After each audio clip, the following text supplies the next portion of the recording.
How's it going, everyone? And welcome to the Body Slam TNA post show. And boy, do we have we got a lot to get into tonight. I'm joined by the Great Isle. How you doing, man? Doing good, man.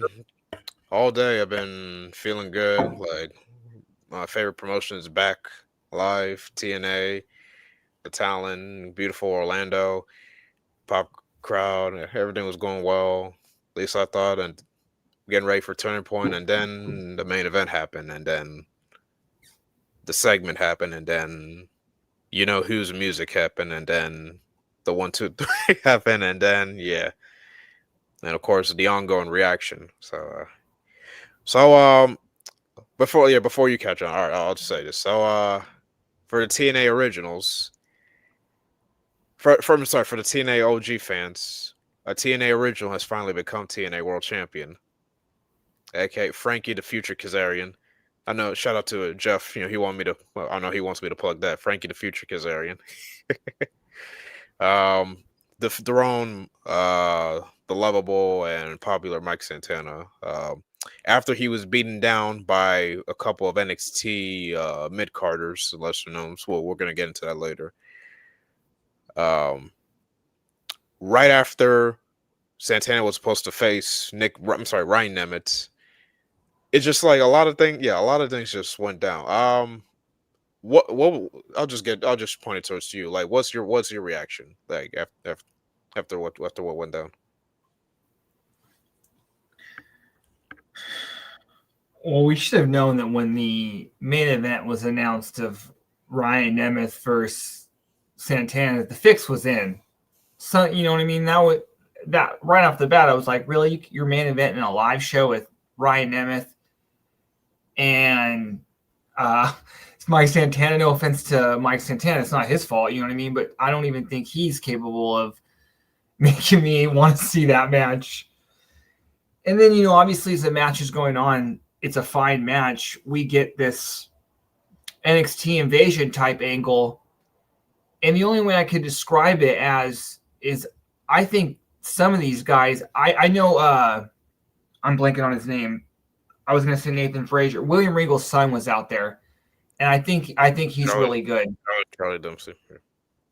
And then I believe that the two guys that were paired with Wes Lee were out there as well.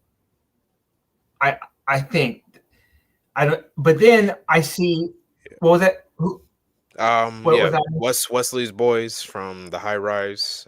Yes. Charlie Dempsey, Stacks. Ariana's fiance.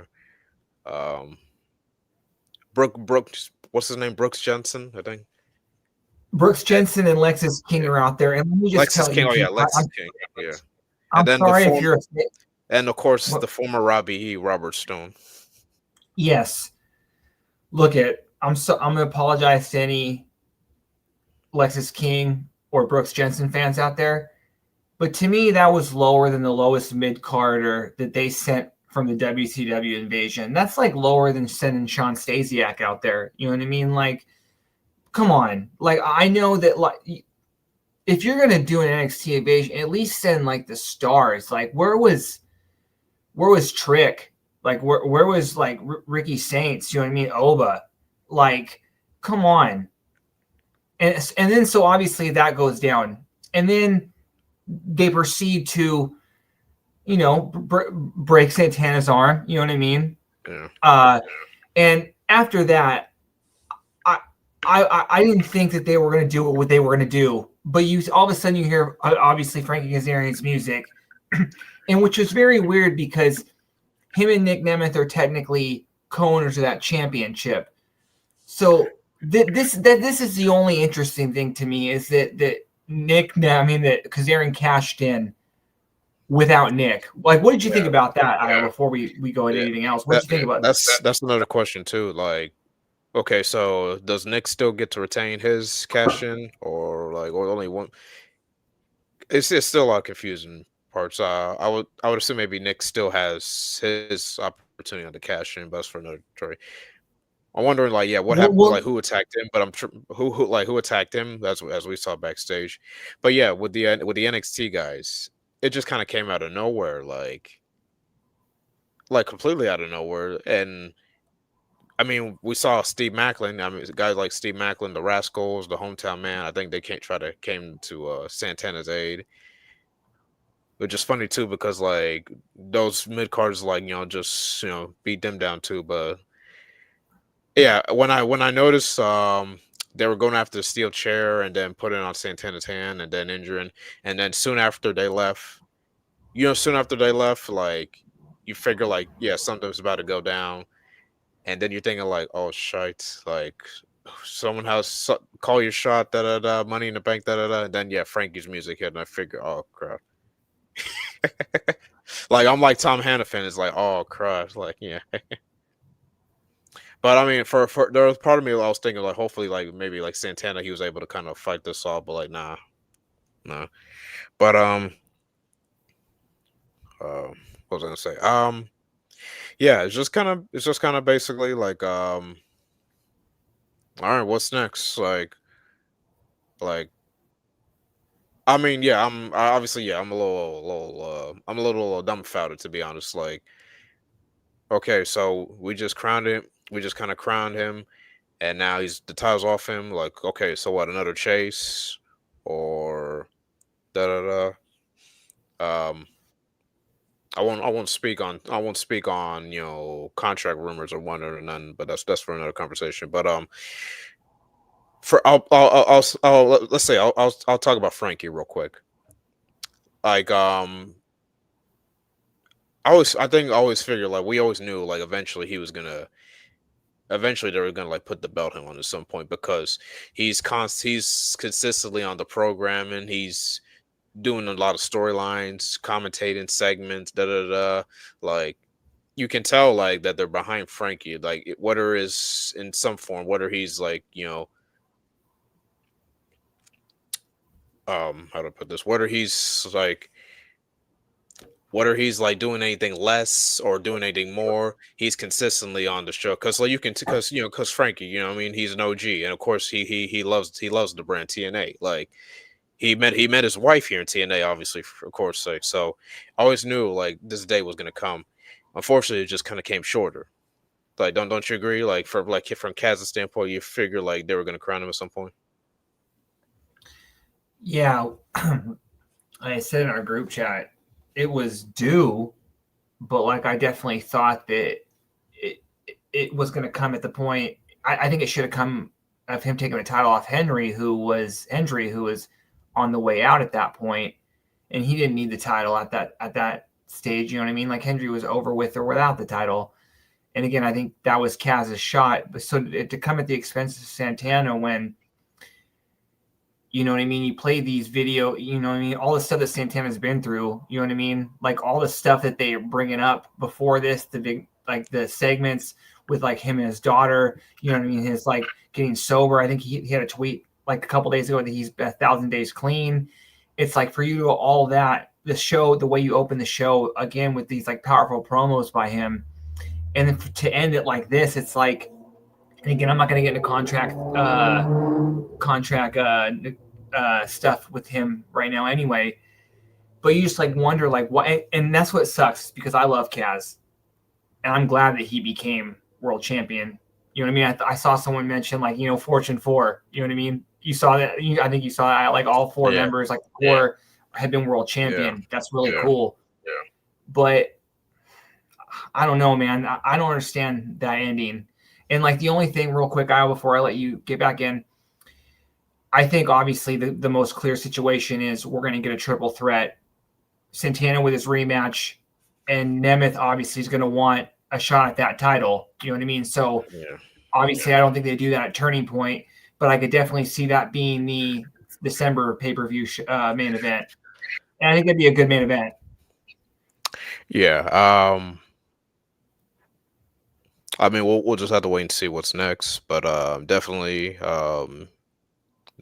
Nick Nemeth's gonna have some. Let's just say Nick Nemeth's definitely gonna have something to say about this, like, cause he was on his way to his music hit. He was about to cash in, and then he got attacked. Um, Obviously, yeah, Santana. He's gonna look to bounce back at some point. As far as tomorrow Turning Point, I think the tag match is still scheduled. Kazarian and Nemeth against Macklin and Santana.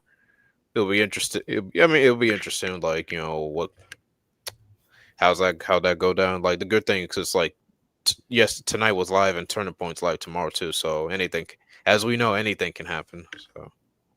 Oh wait, I didn't see Nick tried to cash in tonight and he got attacked. Yeah. You didn't see? He got attacked. I did not see that. I don't know how I missed that. Yeah. Go back right minutes after the Ryan Nemeth Santana match started. Nick Nemeth's music hit. He was about to walk backstage, which is it was funny because Ryan said he had like travel issues and he wasn't here, but I guess he just got here. But yeah, Nemeth got attacked by someone backstage, and then the NXT guys started coming. So it just a lot of things just kind of like went down those few minutes.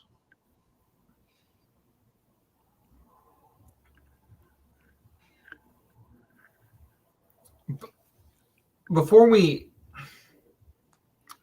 bigger picture here, and again, non-contract, do you think that this is just going to be a sequence of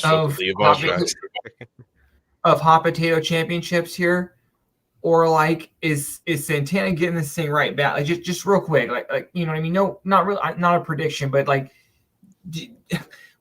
where are we going with this? Because I'm confused. I think we'll get our answer by the next real pay-per-view day, the next actual pay-per-view they have, probably in January. Honest opinion, I don't think Frankie's having a long title reign. I don't think he's having a long title reign. Like this was just to just kind of like finally put him in that slot, and then give him his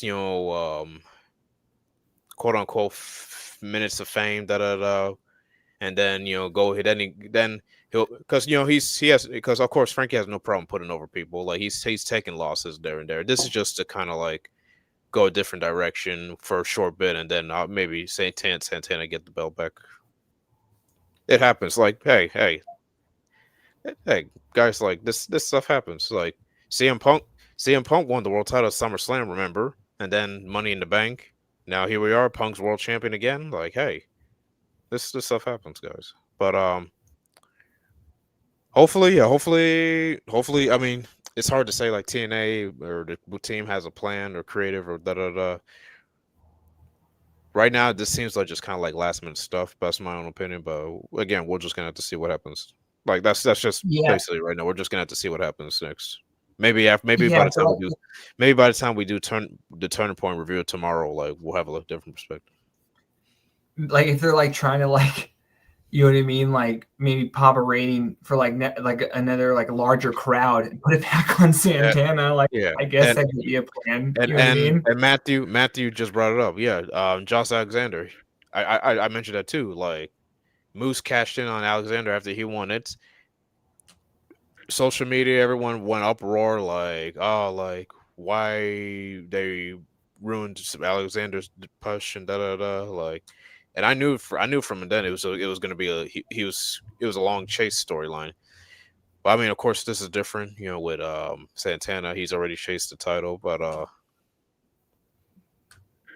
again, we'll just have to see what the plan is. Like, yeah.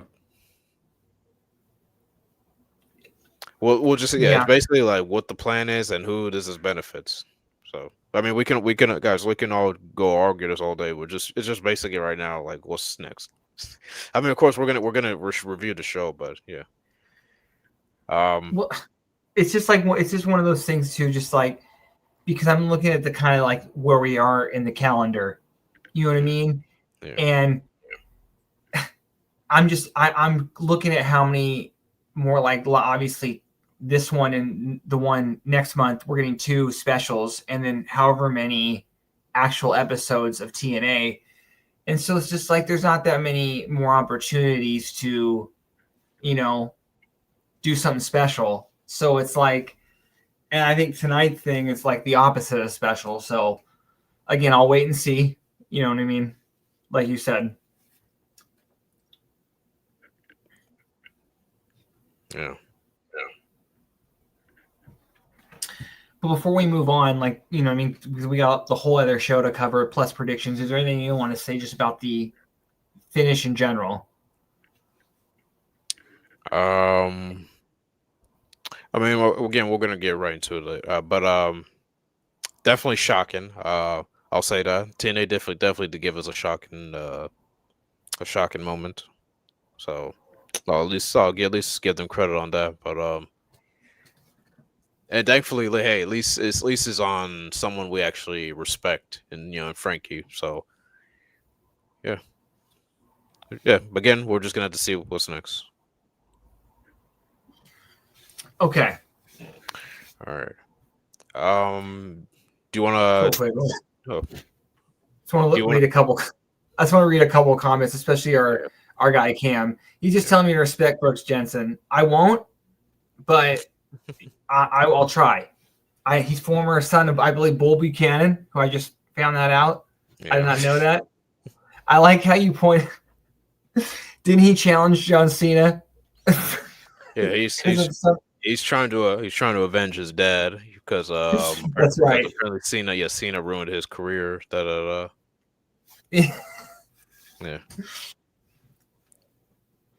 But I'm seeing some like this the same feelings throughout the comments as we have. But like you said, we just gotta wait and see, I guess. You know what I mean? Yeah, guys. By the way, yeah, keep chatting in. Yeah, we're happy to read the comments. Super chat us too. We're happy to do that too. Yeah. Okay, so we're not going to get really obviously. We'll start the show with basically Mike Santana does come out, and like I said, he's cutting this very passionate, rah like babyface promo again, just telling you everything this man's been through, and also welcoming back TNA. So it's like, we're not going to talk about it again, but it's hard to believe they did what they fucking did. I was the whole time I was sitting there just one more time. I'm like, no, they're not going to do that. Like, you know what I mean? I thought Santana's arm was hurt a little bit, but he's still going to hit the spin the block. We're going to wrap this up. You know what I mean? It was a little bit of a scare, but again, they end that storyline with the trophy. But no, he drops the title. But what did you think about this? Just especially now we know it went down. What did you think about this whole opening segment? I thought this was a great way to kick off the show. I love the you whoop trick chants. Like, basically kind of felt like, oh, we're starting a new beginning, new chapter. And I love that oh yeah, shout out to Santana who just confirmed yesterday he's been clean and sober for 1,000 days. That's a pretty good a good accomplishment there. Yeah, basically, basically, he's kind of like, taking us down to, his story, how much he's had to cry, fought and climb, to get to this moment, and he wouldn't be here, without the support of obviously his loving daughter and the support of the fans. And of course, he sends out the message, like, it don't matter which brand or which company, he's gonna, he's willing to bring the heat, do what he can to retain the belt, yada, yada, yada. And of course, mentions Nemeth and Kazarian being the Call Your Shot winners. And then that's when, Ryan, Nick's little brother, Ryan Nemeth, comes down.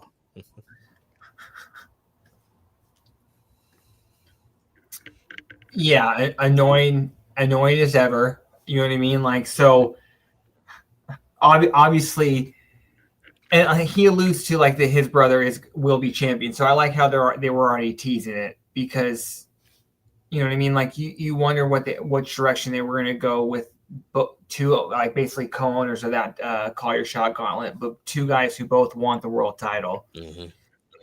So, and then obviously Ryan starts running his mouth, and it does get him a world title shot, which, good for him. I didn't think that would ever happen. Well, he tried a cheap shot, Mike, but Mike was able to Yeah. catch that, and then uh, basically he got himself a world title shot. But it looked like he was about to shit his pants. Yeah, Cause you know what I mean? Like yeah, more power to him, dude. It worked for him. yeah, So I can't hate on the guy, you know what I mean? Like he's gotten that main event spotlight, that main event payday. So yeah. okay. But next we're gonna move on to what I thought was kind of a fun segment. We get Santino Marella, and he just again another guy welcome everyone back. And since we are in the home of NXT, he also welcomes NXT General Manager Ava. And I did like this. You know what I mean? I might not be the biggest Ava fan, but that's not what this is about. I like this just because we are in NXT's house. But what did you think about this first part of all this? Yeah, it was nice to see Ava. Like, I figure like at some point we're gonna see like the NXT GM appear. Um, I thought they were gonna like announce something like an event or whatnot, but it was just basically kind of like her complimenting the success of the partnership, and then the success of Showdown a couple weeks back, and then she introduced Ariana Grace, who we've been seeing for on TNA for some time. I was funny. It's funny when I was watching this, like I was thinking, like, where's her fiance Stax? Yeah. I mean, of course, we saw him later, but like, yeah, I figured, like, since it's pretty much common knowledge, like, yeah, they're uh, Santino, that's Santino's soon to be son-in-law, and da da da. I figure like they run with that, but guess It'd be maybe not as interesting to much. see if they bring. It'd be interesting to see if they bring anything up future, like you know what I mean. People like some of the from the TNA locker room kind of question her. You know what I mean? Since it is known that they're dating. You know what I mean? Like oh, you know what I mean? He was there right after you, and you know what I mean. This attack goes down. So that would be interesting if they run with that, like you said.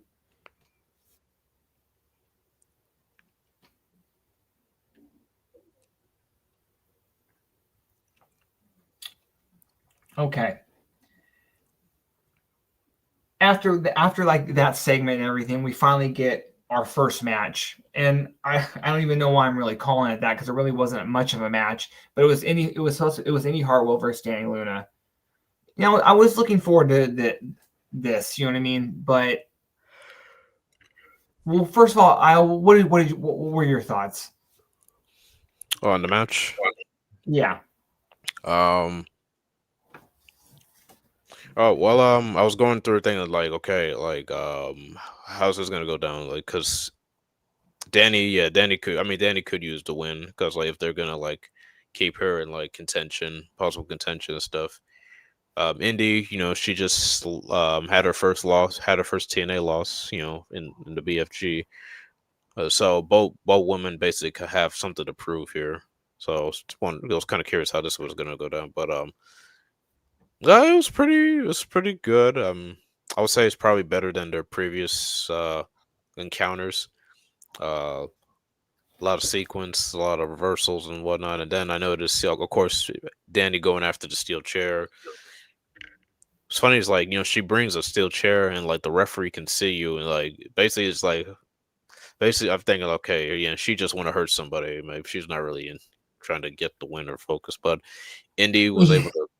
You know what I'm saying? Like, so Indy was able to counter and get the chair, and then she ends up getting herself disqualified, which kind of leads to turning points announcement that they're gonna go at it again in a no disqualification match. Cool. I will say that I think this is a big opportunity for Indy in this match, just because hardcore matches obviously it's not going to be strictly mat based and going to be in the ring. It's not going to be. We're not going to looking to see a technical match. And I think that if Amy picks her spots in this match, you know, what I mean, she could. There's a chance for her to shine. Um, Me personally, I wouldn't beat Danny, but if they're going to have Indy get her, Indy needs to get a win back. You know what I mean? You know, she did Yeah. just lose her opportunity of the Knockouts title. I'm okay with her beating Danny in a hardcore match just because Danny is a heel. And so if they, you know what I mean, that I'm fine with that. I don't think it makes Danny look weak at all because the baby face had to use everything everything at her disposal to beat Danny. So again, I'm okay with Danny losing, and I do think Indy needs to win as well if they're going to try to do something with her, as it seems like they are. Yeah, it seems like depending on how tomorrow goes, because I would say personally, I think Danny could use the win because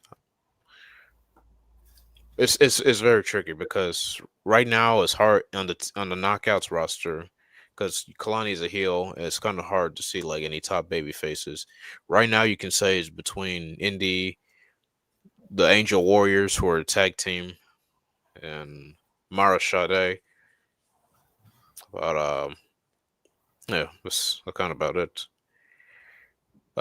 Speaking of Kalani, I think there was a backstage segment between Oh her. yes, I forgot, Yeah, which I really liked because I think one of the bright spots of this show.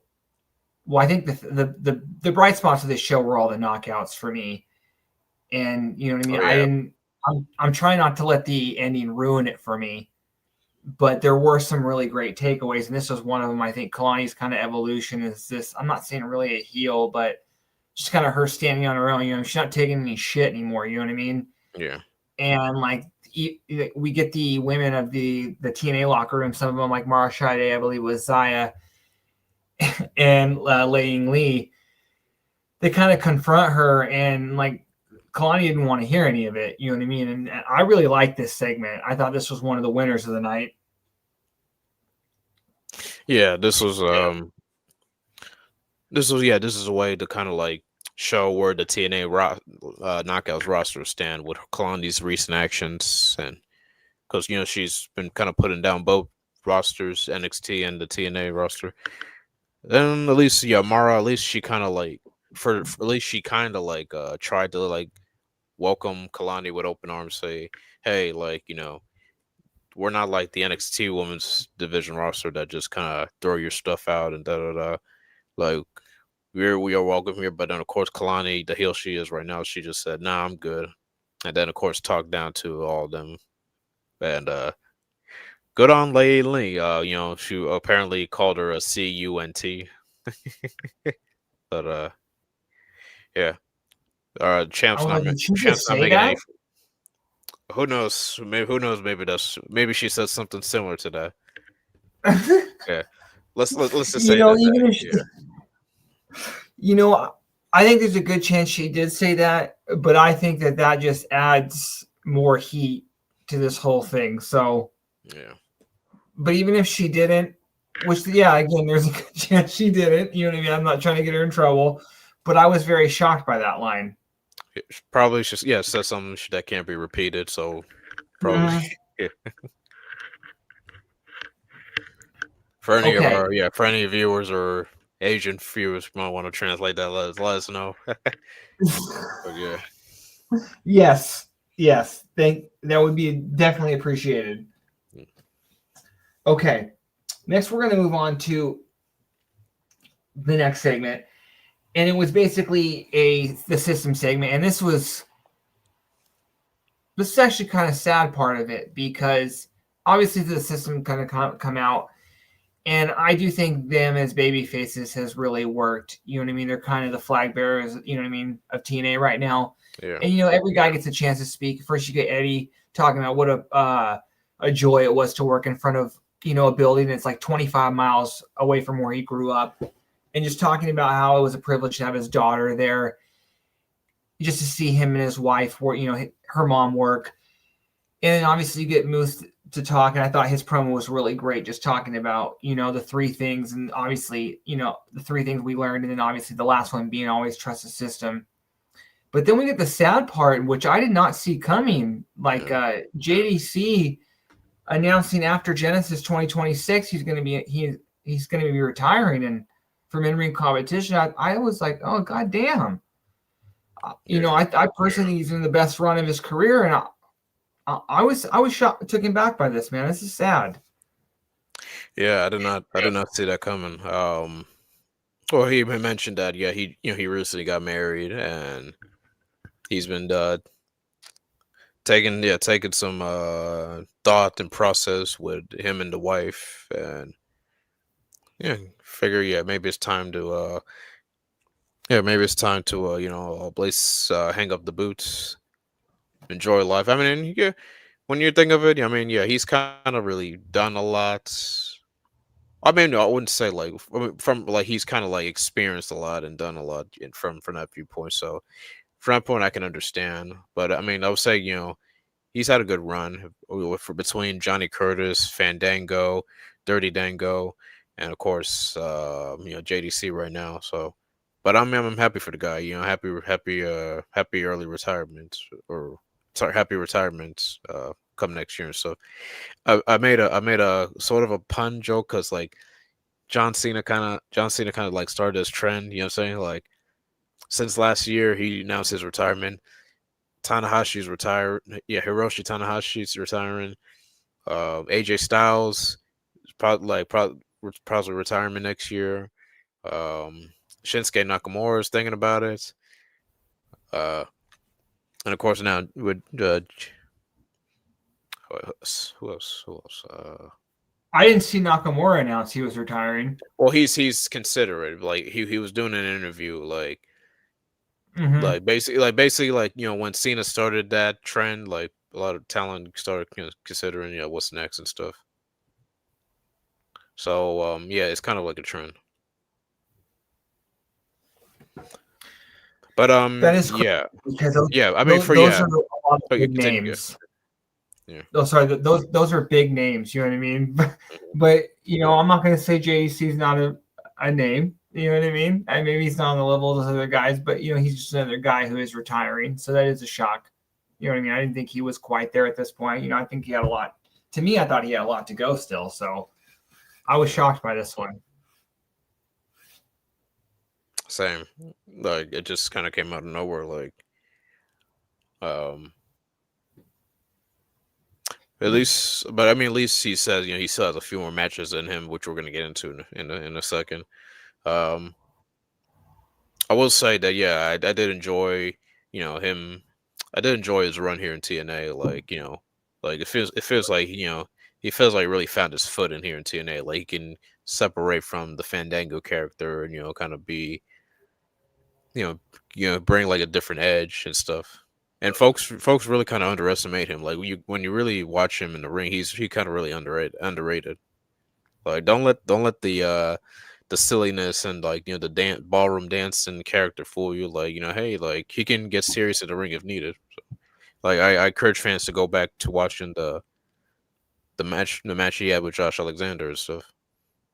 But that's why I think that despite I think he's early 40s, I thought that this was kind of a little soon, just because I'll add to the despite the don't look at the dancing thing. He wasn't a guy who was wrestling a lot. You know what I mean? He was mainly that comedy character. In You know what I mean? This hindsight, is not. yeah, He doesn't you have a lot of miles on him. He doesn't have a lot of miles on him. yeah. I think he's doing good for himself outside the ring. Like Mm-hmm. um I'm told he owns like few homes or he does a mortgage job or whatnot. But yeah, because I mean he doesn't really do indies much and this and that. So I can tell like he's pretty much set or doing well outside wrestling. So yeah, this kind of makes sense. So Totally agree. I guess we're gonna enjoy JDC's run Raw last for now. In comes the Rascals. Who Uh, they were yeah, again? You talked about it a couple months ago. Making this group the elite. You know what I mean? Making them like the focal point of this yeah. brand. When How they were the elite acting very how heelish, the and I elite like is that. to AEW. Yeah, how the elite is to Yeah, AEW. The Rascals should be that to TNA. Yeah, and I liked how kind of they were coming out very heelish. You know what I mean? Like in a way. You know what I mean? Just kind of like not like outward, like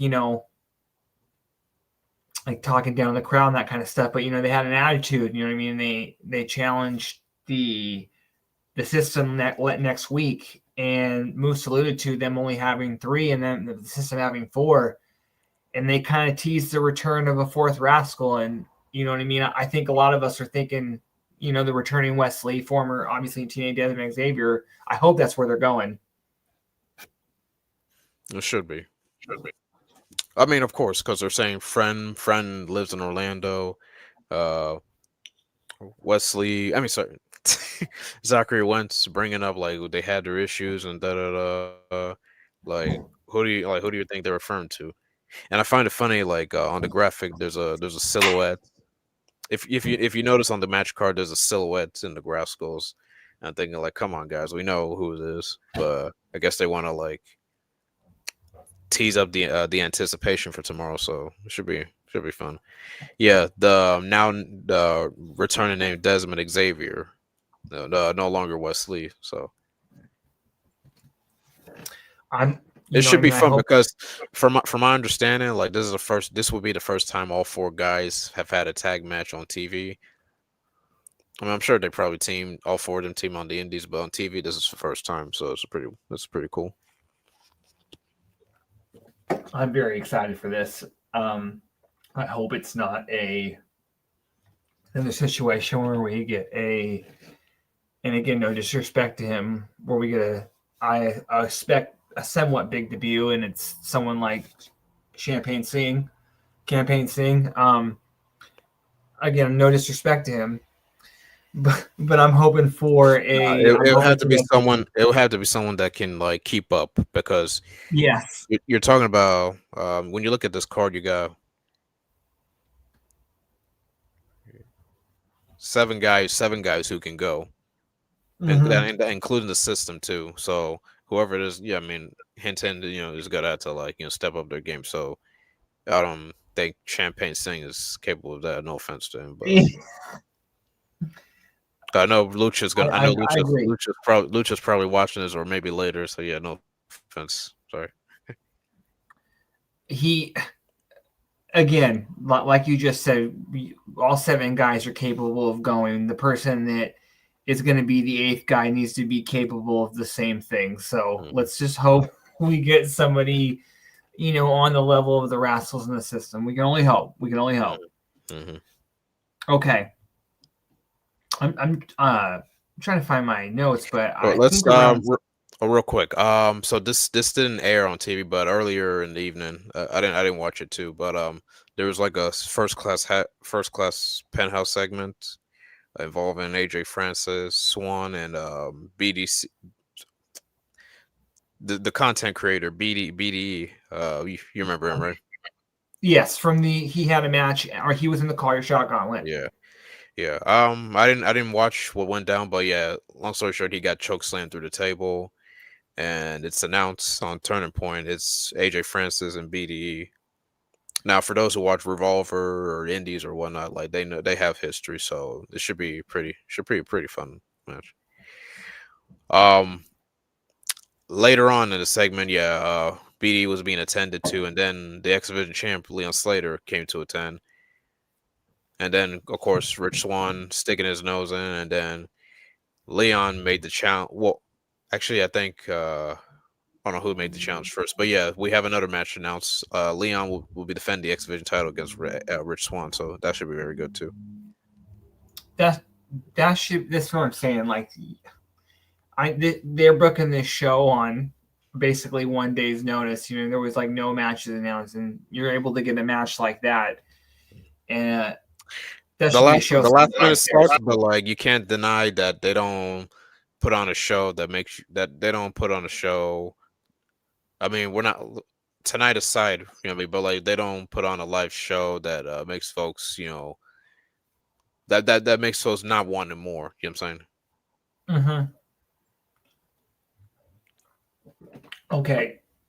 Next, we're going to move into what I thought was a very, a little quick match, but it was a fun match. It was Jason Hodge chasing. I mean, it was hold on a second, pull my notes up. It was just Cedric Alexander taking on Jason Hodge, and I thought this was, this was fun. I think these are 2 guys that are capable of being X Division champion. I really like Jason Hodge, along with his partner in the Great Hands, John Schuyler. What do you think about this? I really like Cedric as well too. I really hope they're able to retain him. Same.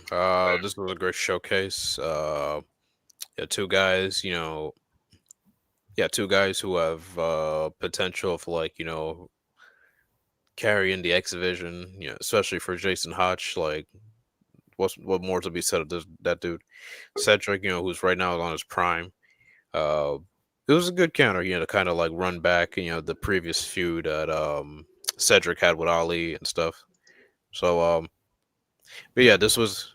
I'm glad Datsula's joining us now. Yeah, I'm glad they showed us the segment earlier of Order 4 running into the Hardys, kind of signifying that yeah, the Grey Hands are coming after the Hardys.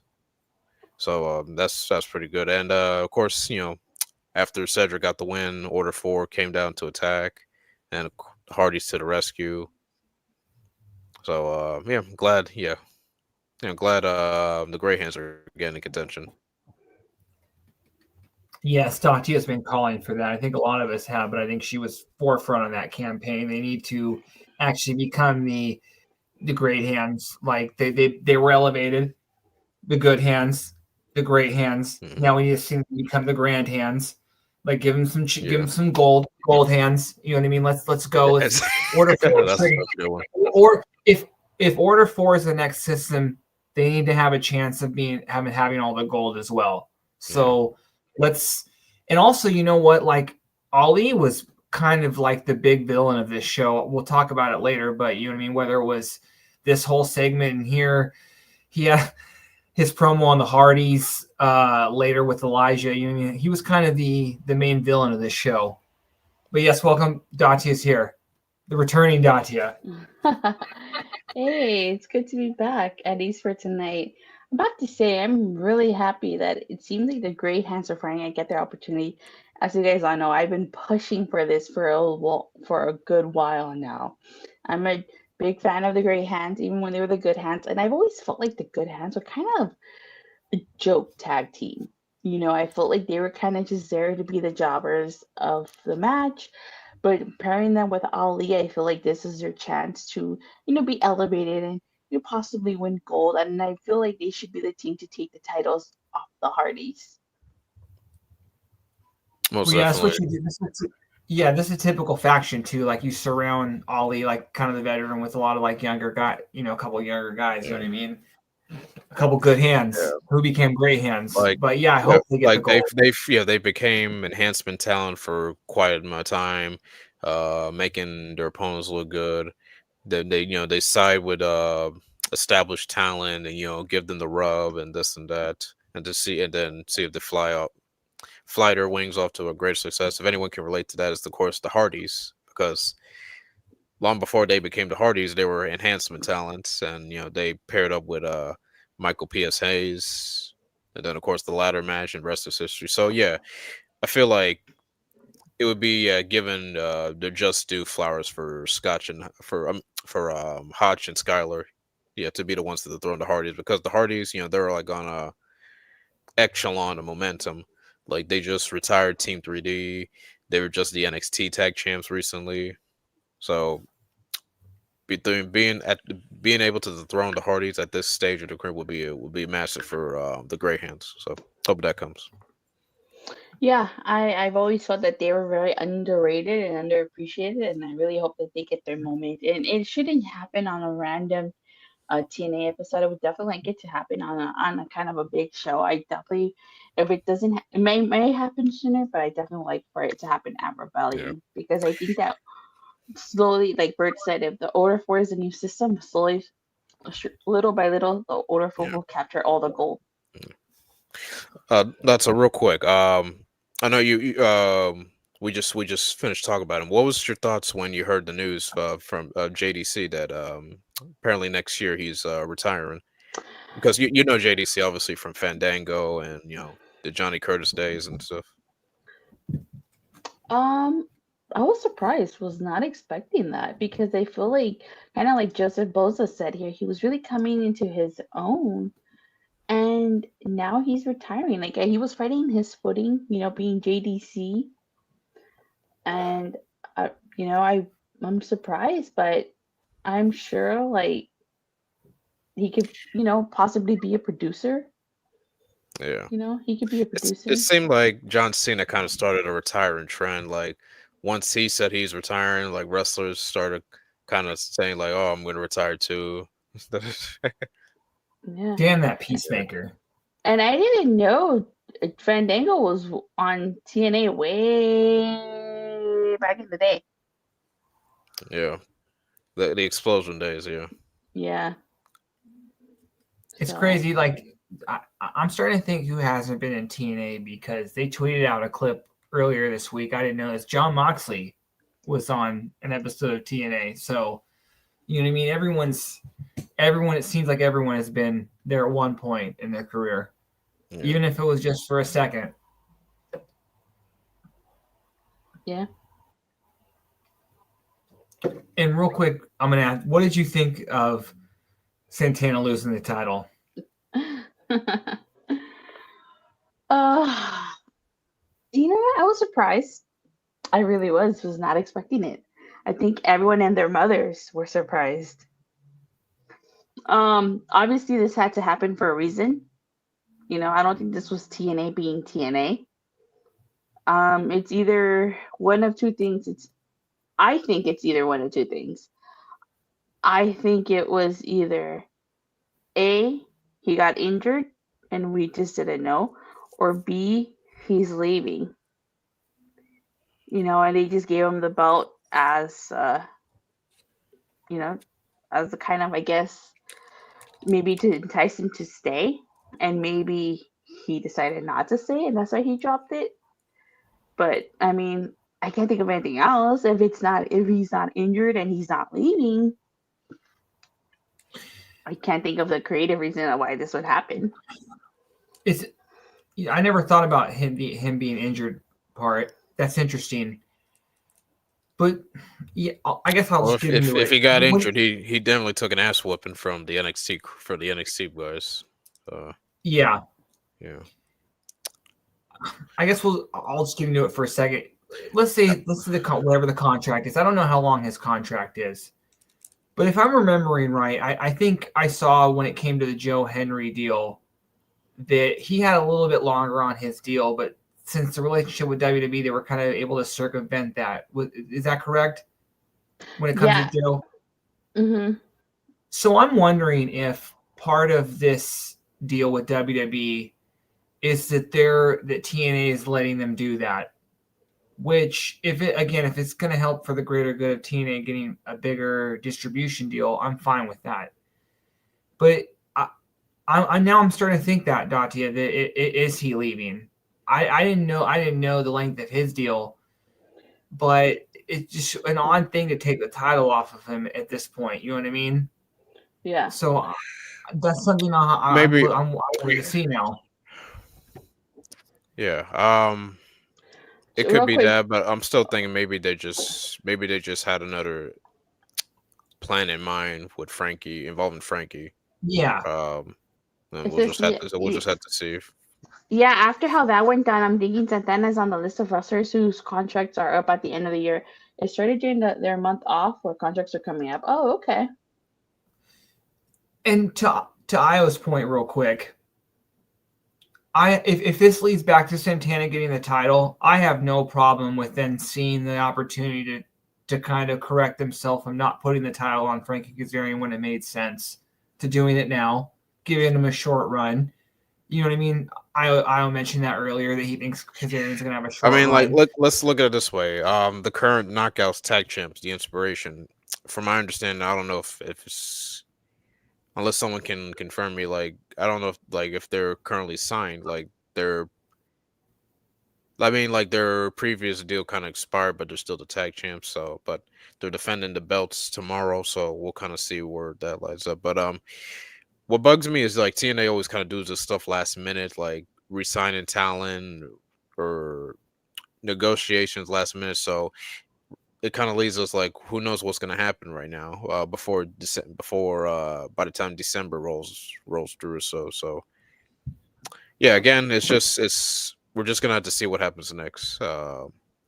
Probably we'll get a clear answer by the time turning point ends or final resolution rolls over, but we'll see. But yeah. Honestly, it could just be a simple case of TNA's original plans were just completely screwed up, because it did seem like the original plan might have been to put the title on Frankie. Like, I think it might have been Frankie who was supposed to be Joe, but then everything took a 180 once Trick Williams got involved. So maybe they're just trying to make up for it now. Maybe. I mean, it's possible. We won't know until other stuff comes out. Yeah.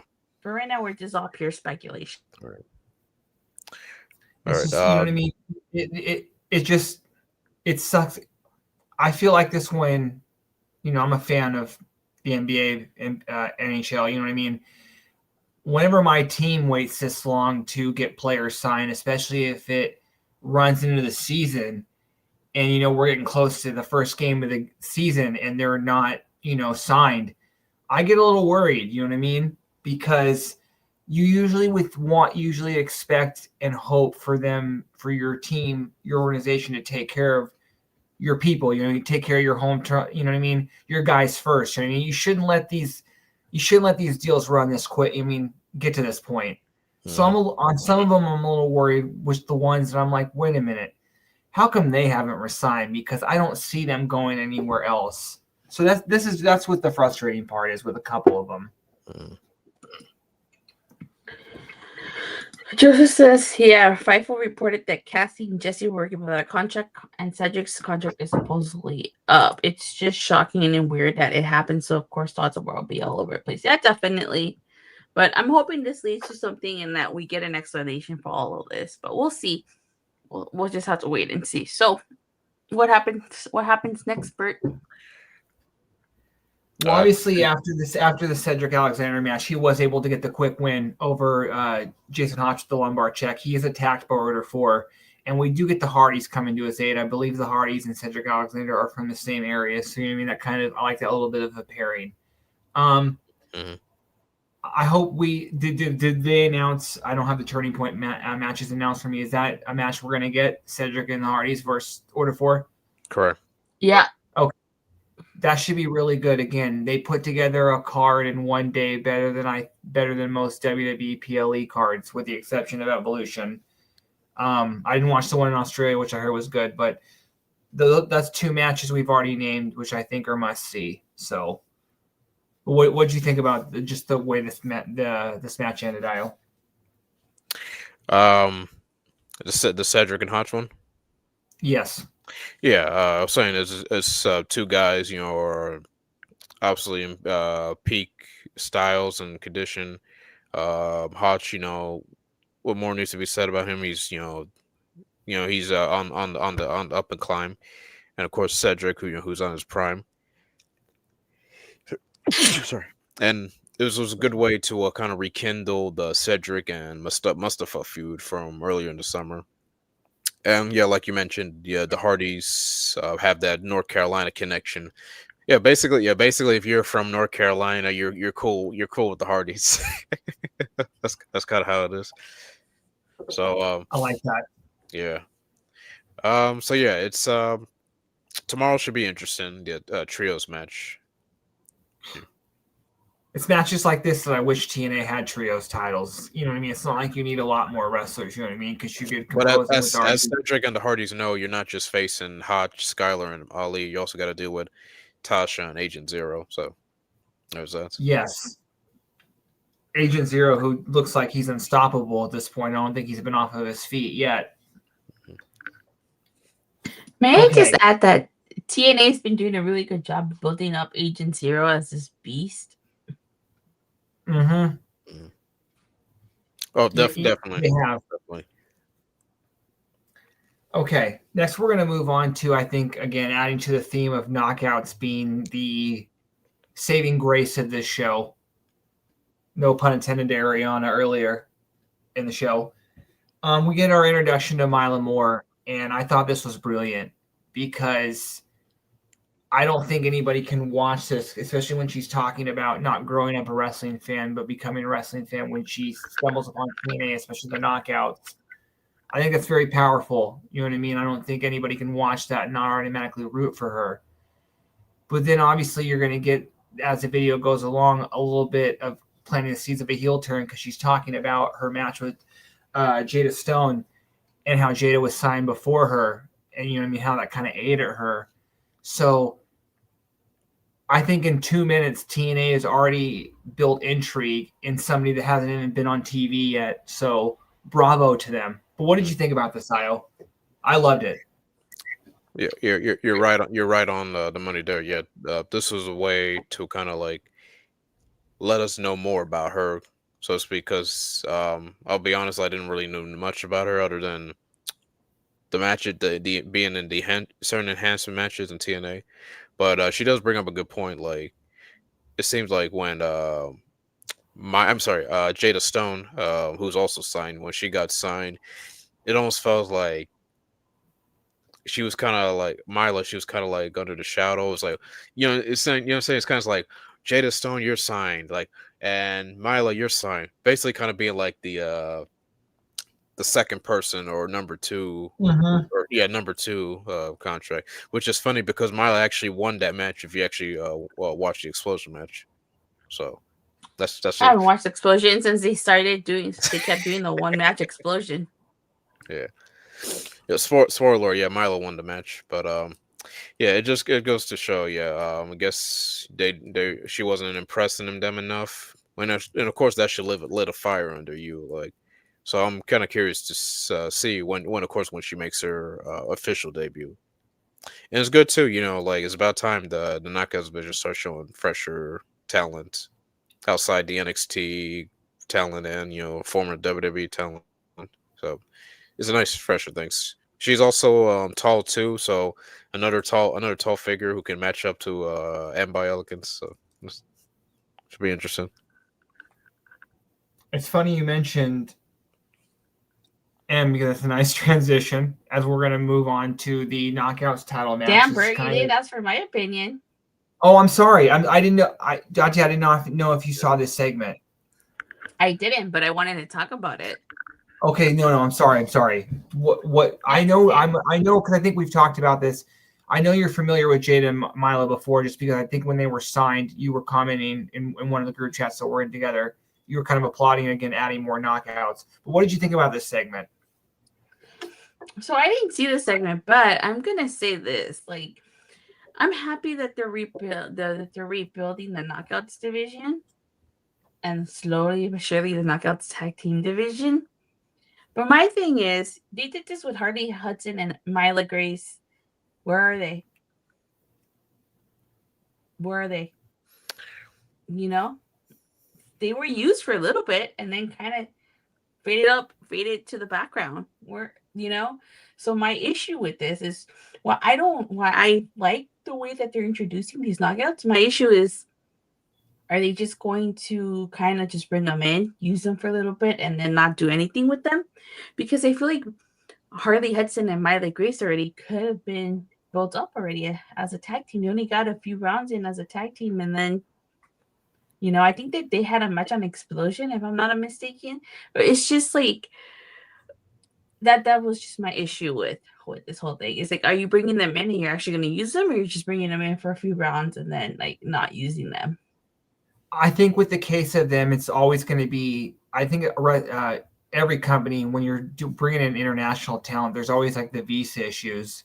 So I think that's what, I don't know if that's an issue here, but I believe I heard that they were in the building tonight. So hopefully, I agree with you, because we talked about this in the group chat as well. Like, it was weird that you just bring someone in, they're there for a blip, and then they're just kind of disappear, because I thought they had real potential, especially for all the reasons that you said. It's like finally they're actually bringing in like a group as a tag team instead of two single stars. You know what I mean? Like they were really booking them as a tag team, and I thought that was really refreshing in terms of the knockouts tag division kind of being for a while. Yeah. And, I'm curious. I'm interested to see what they do with Jada Stone and Mila Moore, but like you know, we Kalani Jordan is champion. More than likely, it'll either be Indy or Luna, the next two champions. We still need more contenders. They need contenders. And we need tag teams as well. So, yeah, I think that the knockouts division still, even despite the names, is the division still is. I mean, it's the weakest of the three, and I think that they not only do they need bodies like in just terms of depth, but maybe like a name or two, you know, what I mean, and with recognition. yeah. I'm not so sure. You know, I've been calling for Dakota. I'm not so sure about the sell of Nixon at this point after that whole debacle earlier in the week with AEW. But, you know, I would still like to see someone like the name of Dakota coming in. I think that fits the bill of a name. Yeah. Okay. All right. Next, we're going to move into what I thought was a very fun match. It's Kalani Jordan running part one of the Elegance brand gauntlet. The Elegance brand are money. Sensational. Iceman is great. His introductions are always, you know, fabulous. It's interesting. I don't know why it never hit me, but Emma's giant. Like, she's very, very tall. Maybe it's because like Heather's on the shorter side, but like M was like towering. You know what I mean? Like, so now I'm like interested to see, you know, just basically the clash of styles. Like, I'm interested to see M versus Kalani tomorrow night. I think that's going to be very good as well. But I like the idea of Ash is going to be obviously stepping away from in-ring competition. I think what better thing to do than elevate both M and Heather, who I think have tremendous upside. But what did you guys both think about this? And I don't know if you watched this one, Dottie. I know you did, Io. But what did you guys think of this match? And then two, what do you think about the idea of the Heather and M kind of becoming single stars at this point? Well, I think that this was a great opportunity to showcase how both women can do in singles. Like when I heard that both women were gonna get a title shot, I was figuring like, okay, it makes sense because the Elegance brand in some way they feel like that title is still a part of theirs, you know, despite Ash, you know, having to vacate. So that kind of makes sense. Like basically being like, you know, if there was ever a sense of like them getting like if the Elegance brands like put it this way, they feel like they deserve a chance to get the title back. And like this was kind of the way to do it. So yeah, it's and you can tell that they're still behind both women, you know, like and like they still want to keep the Elegance brands going as they should. So I did like tonight was a good showcase for Heather, especially to you know, see how well she can do on her own, especially hanging with the champ. And tomorrow's going to be interesting because you know Maggie Lee and by Elegance is a very different style compared to Heather. It'll be nice to see how her and Kalani kind of match up. So yeah, I thought this was a great opportunity for both Em and Heather to see what they can do on their own. Joseph says, I can see Jordan Grace and Li Yingli in the house tomorrow watching this match ahead of Gold Rush. You know, I have to say, like, I think Kalani Jordan versus M by Elegance is a great showcase match. I think that it's great that they're going to allow them to be singles to showcase what they can do in singles competition. And I'm really looking forward to it. And I think that Kalani Jordan is still coming into her own as a heel. Completely agree with that. I think her promo earlier in the night showed her, her confidence level. Similar with Trick. Again, I think that they're showing that, okay, I think they found something as being heels. So, and I don't think it will happen, but I would love to see tomorrow night the debut of maybe a Mr. Elegance, and he cost and he helps win the title for the Elegance brand. I think I know I need something to cheer me up after this shit show tonight.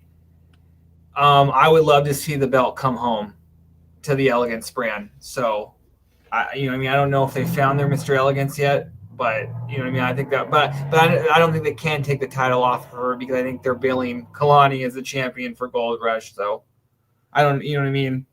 So, I don't think we do get that. So if they found someone with the big juicy ass. What? That's what Ash said. I saw them. Oh yeah, yeah. That promo last week was very funny. That was very funny. I hope that that's the gimmick too, though. That they're going to town and like, you know what I mean, and like just kind of like, healing on the town. You know what I mean, and until they find that because I like Ashen on TV. I hope they keep her in segments with the Elegance brand. Okay. Next, we're going to move it on just to a quick inspiration promo. And again, they're very good. Katya, you talk about all the time. This is your favorite tag team. I believe you said that multiple times. I have said that multiple times. This is my favorite women's tag team. I like them since they were the Iconics. And at a time when WWE was throwing random women together, they were like the only legitimate tag team. Well, I hope we're going to talk about it later, but please don't get mad at me. But you'll be upset with my prediction when we get into it. Io knows I've been kind of talking about this for weeks. I think I know where they're going to go with this. I think it makes sense. But yeah, it's basically just them. What? I said me too. It's going to be Tessa Blanchard and Victoria Crawford. Yeah, I thought the Inspirations promo was good, but I thought Tessa's promo was tremendous. And that should just kind of signal to everyone that I'm trying here. I might not be a fan of Tessa personally. Again, I keep saying that, but this was a great heel promo for her. And if she gets gold, and that's a way for Victoria to get gold, who I've always thought was, underutilized in WWE, I'm completely fine with that. I don't think anyone will complain about that. And if they do, I guess fuck them. That's how it is. Yeah, I'll get into my prediction later, but yeah, I mean, it should be a good way to showcase the Knockouts tag division. I'm glad that at least Tessa and Crawford are getting in the mix too. Mm-hmm. I'm glad that's like the kind of the way that I'm glad they're going that way. Just because, again, I think it's a way to involve Tessa. She's there, they're paying her in a more like easier way to like, I mean? I think it silences a lot of people because it's not like she's in the main event scene. But I also think that it silenced people in a way that, like I just said, like, it's getting Victoria on screen as well. So I don't think anybody can complain that because Victoria has her fans. So, okay. Next, we're going to get into what I thought was a very fun concert. We had Elijah, who I thought, I don't think he's back as quick as John Cena in that 09 Rumble, but Elijah's back pretty quick. You know what I mean? He was talking about, like not being able to play his guitar at one point, but I thought this was a fun concert. I'm trying to remember what song he played. I could understand the melody of one of them, but what did you guys think of this? Well, this was well, I'm glad that Elijah was able to kind of like basically kind of like give us his his backstory. Like he's just coming off an injury from the on his I think he had a bicep or tricep injury or whatnot. And he wanted to basically kind of reintroduce himself, with the fans. Ironically, he made his TNA debut back in Full Sail in February, so it's kind of like a homecoming thing. Yeah, and yeah, crowd was good.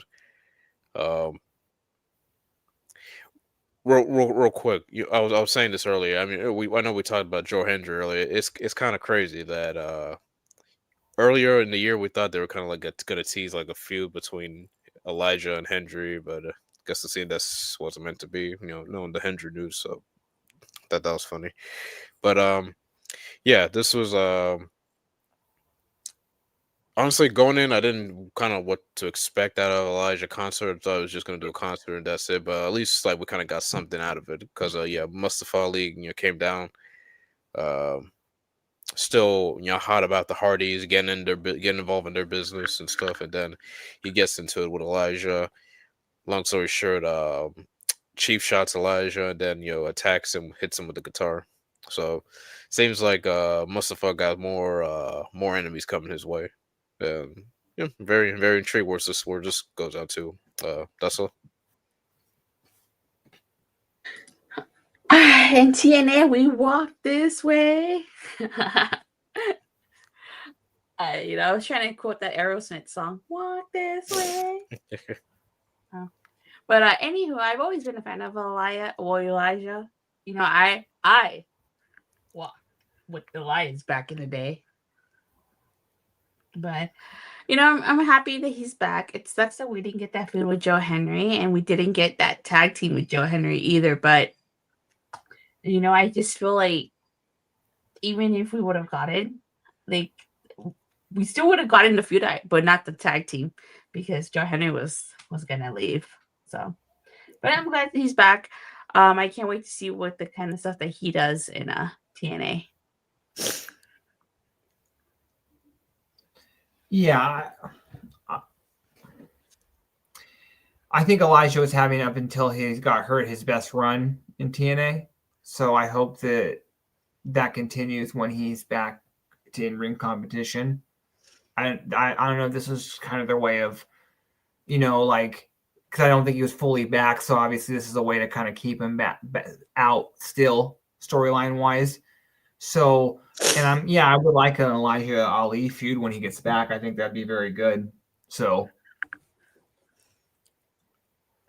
okay, I'm trying to. Anything else you guys want to say before we move on to our turning point predictions? We already kind of covered the main event and all that went down.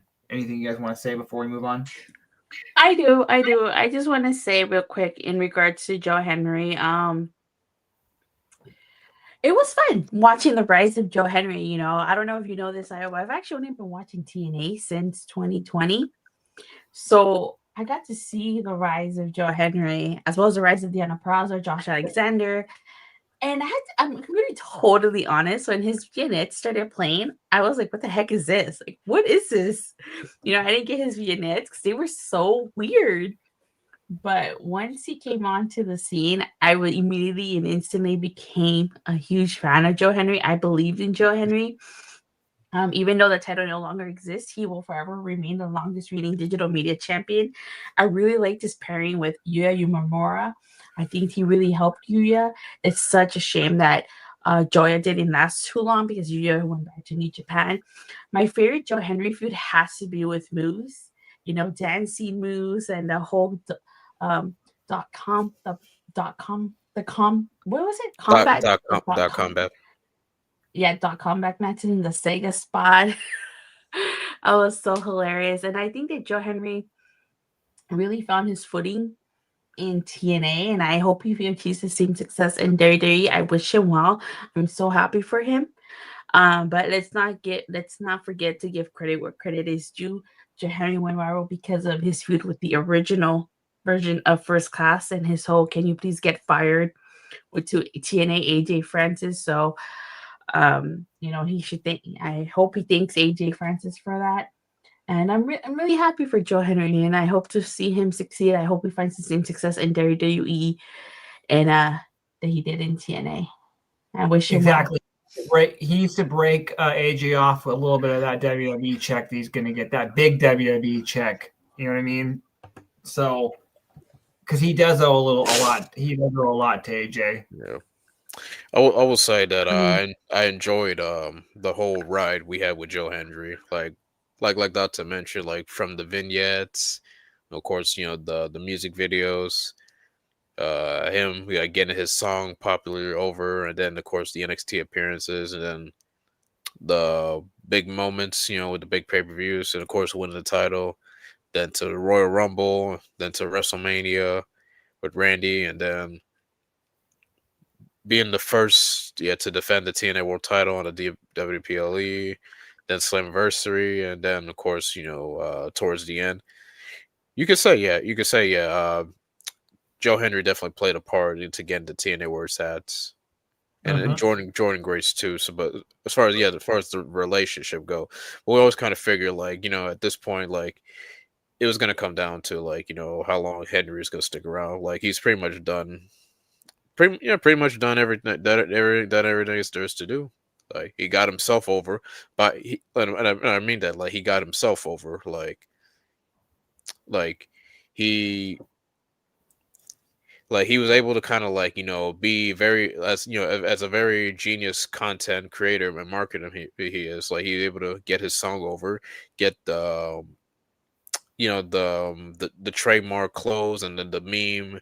The folks want to call him like a meme wrestler. Well, I mean, he's more than that, but he knows he's a brand. He can be a brand, and he got that brand over. Like you can actually see him on the cover of cereal boxes or sodas if WWE wants to take that route. So yeah, and to the point where hey, his face and his music's all over certain games. I know a certain football player, kind of sang his song for a bit. I forgot his name, but I'm sure Bert and I will kind of revisit that later. But the point is, Henry, he's pretty much accomplished what he was intended to. Like he got himself over, he got TNA over, he represented it very well, and yeah, he did his justice. And TNA was smart to take advantage of that. Like TNA could have easily just kind of kept him at the mid card or he gets over with the fans and then lose in a few minutes. But they ran with it. They treat him like the face of the brand that he should be for quite time, and then until it was over. Yeah, they definitely got all they could out of him, and it was mutual on both ends. So yeah, I wish Joe Henry nothing but the best. I think he'll do well in WWE. I'm not even talking about in-ring success. I definitely think he fits what they do as a company and as a brand. So I think he's going to fit over there very well. Give Michael Cole and the commentators, a chance to keep recommending that he's a former TNA World Champion, which again, we keep putting the title over. Exactly. Yeah. Yeah. So, it sucks to see Joe Henry go, but we all saw this coming. Like the minute he started making NXT appearances, we saw it coming. But like I said, he's not the first TNA wrestler to leave. It won't be the last. Exactly. Like I said, I wish him well, and here's to hopefully to success in WWE. I'm assuming it's only a matter of time before Hometown Man is in WWE, just because with a caliber of a star like him, you know what I mean? WWE's, it's only a matter of time. Yeah. Okay. I hope you're joking. What? I hope you're joking. Oh, of course. And no disrespect to Hometown Man, who's on the roll of a lifetime right now. Okay, before we get into our predictions, I just want to remind everyone real quick that this week's podcast is sponsored by Shroom Bar, the protein mushroom bar. It's made with not psychedelic, but 4 powerful mushroom adaptions. It has lion's mane, which increases focus, memory, and neuroplasticity, making it easier to form new patterns and learn new things. Next time you're trying to learn that new move, it might actually stick rather than forgetting it immediately. It has cordyceps, which increases VO2 max, blood flow, and overall endurance. It has reishi, which decreases stress. It has turkey tail, which boosts your immune system. We all know you're going to need that on those nasty-ass gym mats. On top of all that, it has 12 grams of protein. Go to eatshroombar.com and use code BODYSLAM at checkout for 25% off your first order. Okay. I'll have the matches pulled up. Matthew said, we don't want to lose Hometown Man. Yeah, well, he knows that would be a big loss. We've suffered enough after tonight. Okay. I have the matches pulled up right here. We're obviously this is TNA Turning Point tomorrow night. Remember predictions real quick. Just run through them, and we'll get you guys out of here. First, we're going to start out with Mike Santana and Steve Macklin taking on Frankie Kazarian and Nick Nemeth. Well, this should be interesting now. I'm assuming this is still a go, but this match should definitely be interesting. I'm gonna let you pick. Cause I have no idea where to go on this one. They need to change that graphic. Oh yeah, no yeah. Yeah, it's hard to tell. It's if Santana is definitely on the mix of getting the title back, then I think it'll be fair. Him and Macklin get the win. It's the result. Sorry, the result of from Impact, kind of really changes whole things. Like, okay, what's going to be going through Santana's mind? Like, obviously, he's going to be entering like less than 100%. What's the state of shape Nick Nemeth's going to be? Because he got beat down backstage. I don't know if you saw that, Delta. Like, Nemeth got attacked by someone backstage before trying to trying to make his way down. So it's probably Kaz. It could be. It could be Kaz. That would be interesting. Yeah. I mean, who would have a motive like taking down Nemeth? Of course, like Kaz. Yeah, Kazarian. Yeah. And of course, Steve Macklin and Kazarian, like, no strangers to each other there. So, yeah, it should be interesting. I'm just gonna go ahead and say that. Oh, sorry. Did you guys give your predictions? Oh, Santana and Macklin. Macklin and Santana. I'm gonna assume Frankie Nemeth. I'm gonna assume Kazarian, Frankie Nemeth. I'm gonna assume Kazarian and Nemeth win, just because I could care less if Santana wins this match. You know what I'm saying? It's not gonna make me less upset. So I'm gonna go with Nemeth and with Kazarian and Nemeth on this one. Okay. Next, we're gonna move. Yes, Kaz and Nemeth. Okay, there you go. Next, we're going to move into our three-way TNA Knockouts World Championship match. We have the Inspiration, Cassie Lee and Jessie McKay, taking on versus the Angel Warriors, Xia Li and Xia Li and Xia Brookside. Laying Lee and Xia Brookside, sorry, you guys. Versus Tessa Blanchard and Victoria Crawford. As I alluded to, I think we're getting new champs. I think Tessa and Victoria take it. It makes the most sense. I hate that I have to agree with you on that. This could go either way. I'll say I'll go with the Angel Warriors, because they're like, out of the challengers, they're kind of more the established team. They have more experience in tag matches compared to like Tessa and Crawford. Then again, you can't leave out the Inspiration. They know each other, like this, so like, they can always kind of like overcome obstacles and whatnot. But I'll say this match, it can go either way for either three teams, but I'll stick with Angel Warriors, because we knew eventually, that they were going to get their shot at the tag belts at some point. So yeah, I think that would. I think that they're going to get them down the line. I think possibly versus Tess and Victoria. I just think that we need a few more. That'd be too many faces as champs.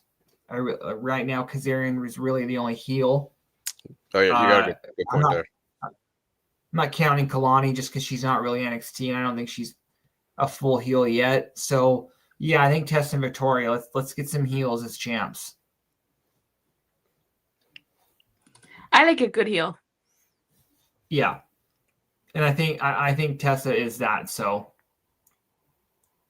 okay, we're gonna move on to which I thought I would think this is probably the weakest match of the night. I don't think it's going to be much, but I think it will be fun to a degree. It's going to be BDE.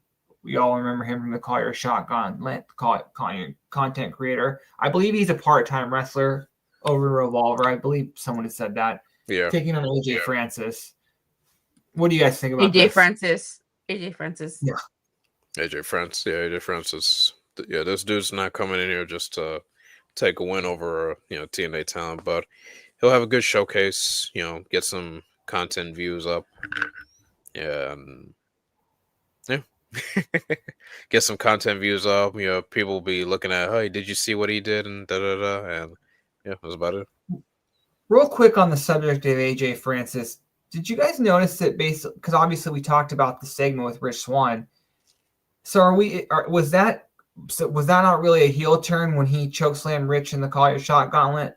Was that just kind of, you know what I mean? They're two singles competitors at that point, or do you think they just dropped whatever they were trying to? Was that just a tease and they just dropped it? Real quick, what? I think that was just kind of like just kind of basically like a spa, like every man for himself. Yeah. Okay. What about you, Doctor? Like if Swan, like if the roles were reversed, Swan would have done the same thing. But okay, I'm fine with that. Well, I'm hoping First Class is still together. They got to win, but this year they got to win the gold. But they're still together.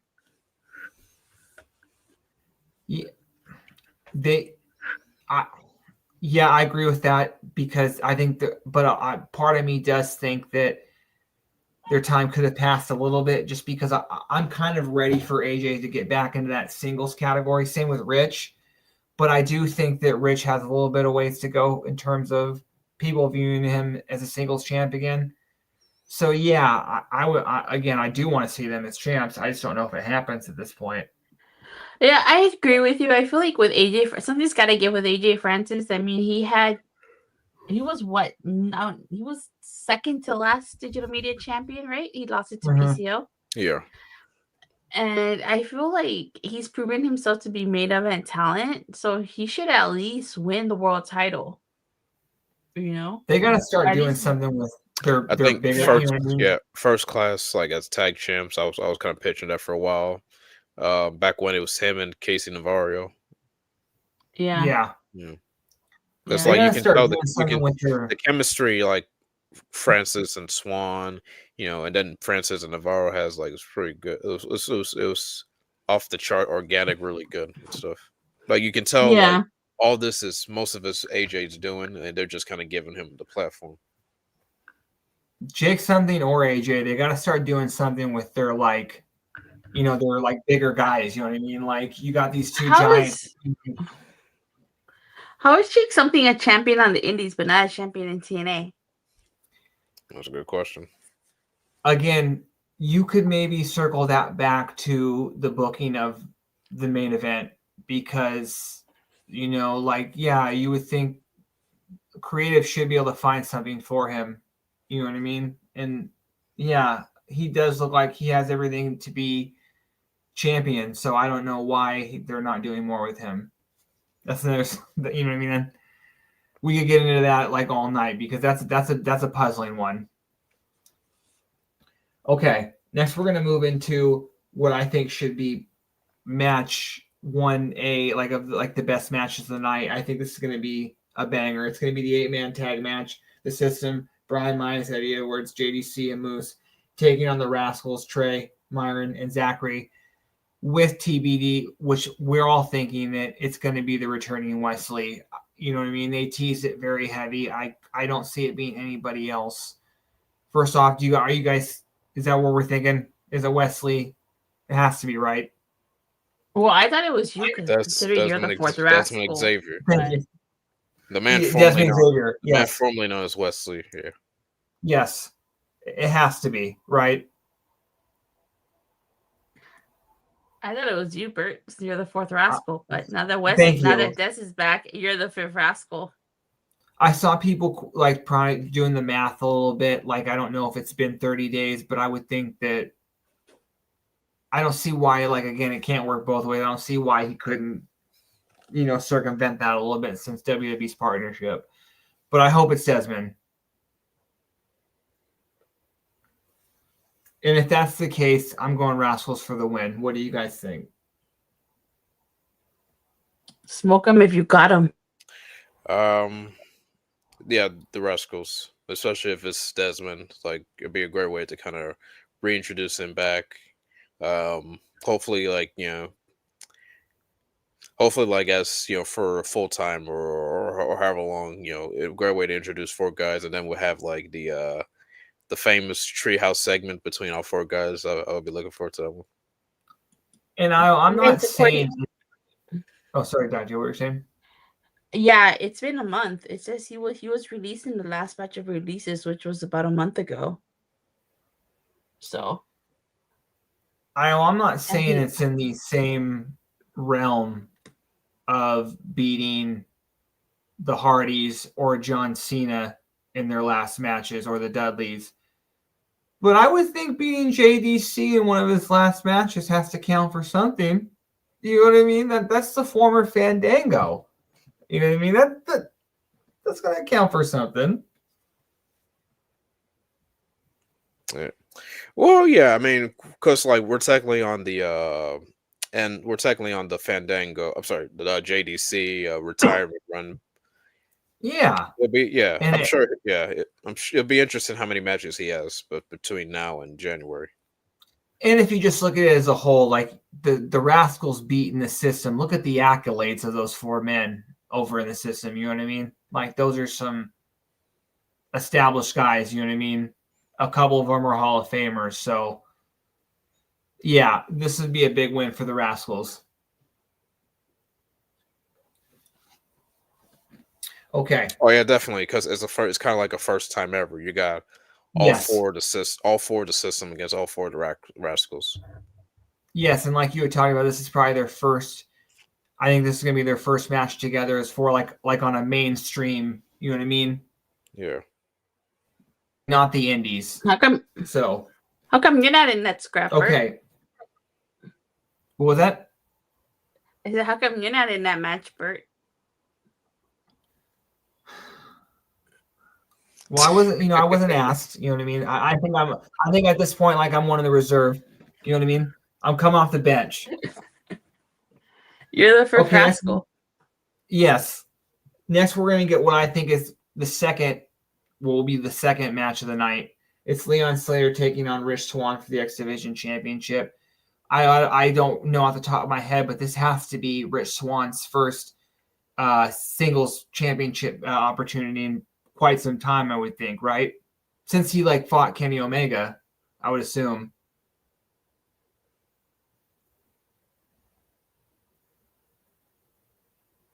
I don't remember. You know what I mean? I don't think after that he had many single opportunities. I'm trying to remember, but this is a big match for Rich. I don't expect him to win, but I think he's going to show out. He's had numerous world title shots and X Division title shots, tag title shots there and there. I mean, it's nice that he's getting another title shots. But yeah, this one's pretty good because you could say Swann, he's still in his prime. He's in great shape. He can still go, and you're going up against the youngest in charge. Who's having the early run of his career right now. So this should be very good. Basically, kind of like I don't want to say Swann's old because he's not. He's still young. Like basically like how to put this. Present versus future match, like the best of the present in Swann, and then the best in the future and Leon Slater. Yeah, so Swann's only 34, so. Oh, okay, yeah. He's technically in his prime now, and I think that he's in the best shape of his career. Like you can just see it on when he's on the screen. He looks in a good place. So again, I don't think he's going to win this one. I'm picking Leon. I want to hear what you guys think, but I definitely think we won't see the last of Rich in championship matches going forward. But who you guys got? Leon Slater, this is he's gonna have a great run, defending against high level talents, and this is gonna be another one of them. I mean, the Javon Evans match was so dang good. Shame that it didn't have a right finish, but so dang good, and you can expect this to be on the same par because Rich Swann is very talented. Like we all know how talented Swann is.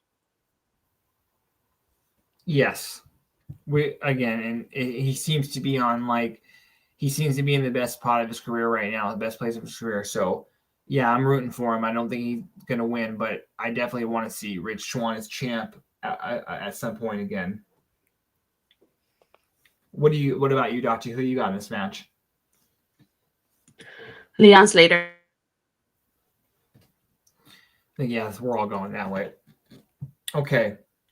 Next, we're going to go into what I think should be a fun match. I'm very intrigued by it. I think we could go either way. It's a no disqualification knockouts match. We got Indy Hartwell taking on Danny Luna.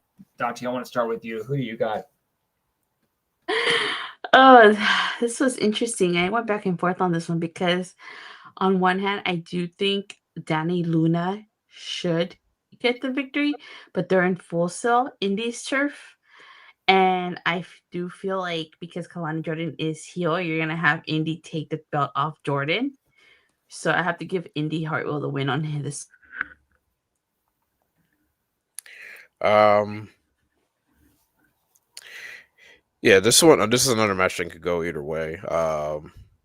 Because right now the knockouts is. I was saying this earlier with Burr. Like right now, the knockouts division don't really have that many top tier baby faces or any baby faces that are in contention for that matter. Because Kalani, she's now a heel basically. So if they're still trying to find that, then yeah, I can see why Indy will get the win. But at the same time, Danny Luna, she's kind of like on this new heel streak, this new heel edge, so to speak. She just beat her former partner Jody Thread last week, so it would make sense to kind of keep that streak continuing. So personally, I would like Danny Luna to win and see where it goes from there. But it seems like this is like the last match of the feud. It could go either way, but I'll just stick with Danny Luna for now.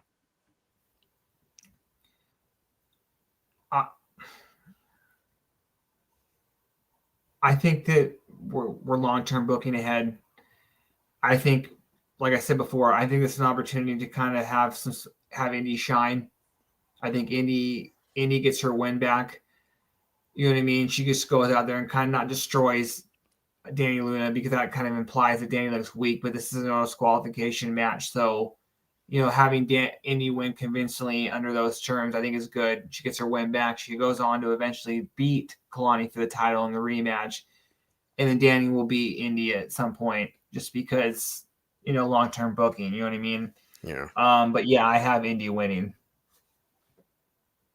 And frankly, I think she needs to win more than Danny. So that's why I say that.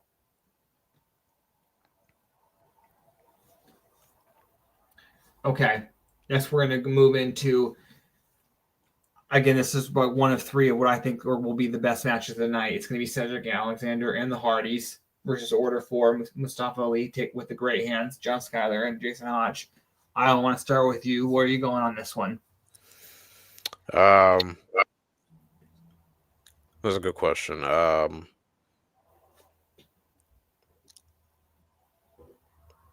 I might go with Order 4 because if after that backstage segment they had with the Hardys, if they're actually gonna boost up their claim of them possibly going after the Hardys, and a big win here would do well. Obviously Cedric will probably get the pin there, but yeah, I'm gonna go with Order 4.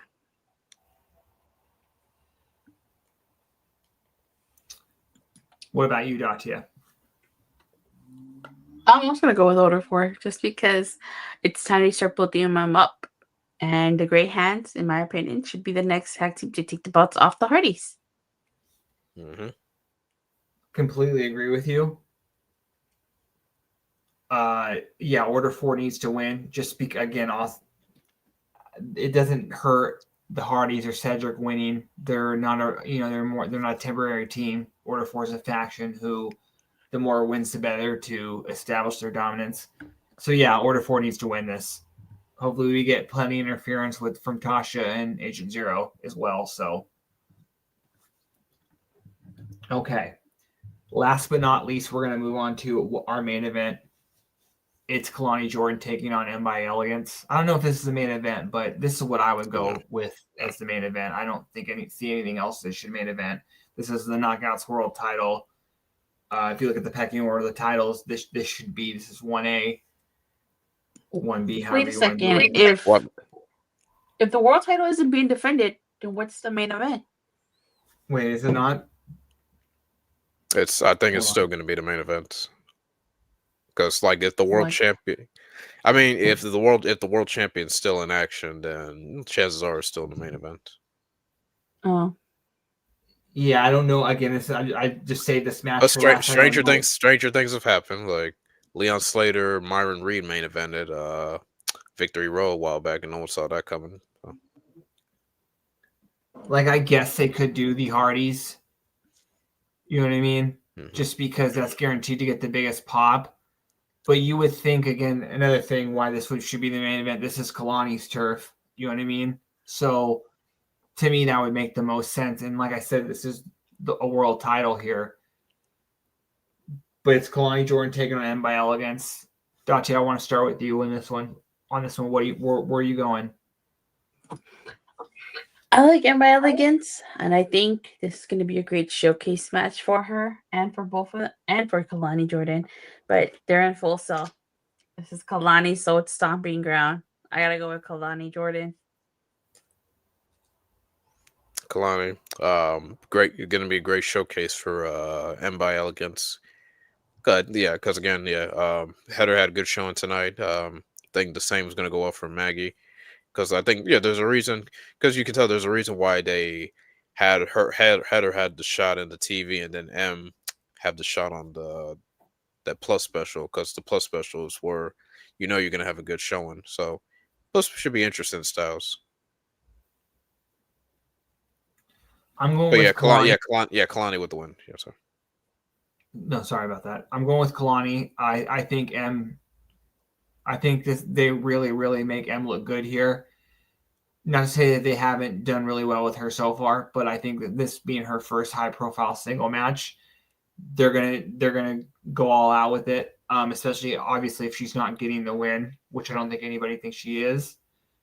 Kalani for the win here. And I'm interested to see what happens after the match, just because, like Datia mentioned, she could see Jordan being in the crowd. I definitely think that's possible. I definitely think we're going to see a lot of NXT people just because we are in Full Sail. So, but like I said, Kalani for the win. She'll remain the champ. We saw NXT tonight. Yeah, what was that? We saw NXT tonight. Yeah. We saw a couple stars. The rest, I would say, practice squad guys. But no disrespect to Cam, Scott Brooks, Jensen. I'll try to come around on that one.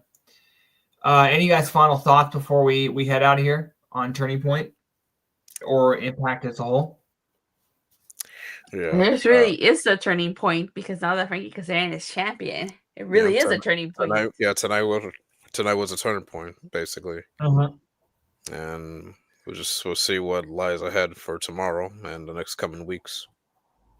Yeah, it should be a really good show. Again, TNA's Plus specials, I don't think that people think that they're going to be on the level of the Big Four, but more than likely they deliver on the same level. And I think this one, despite being built on such short notice, will be no different than the other shows.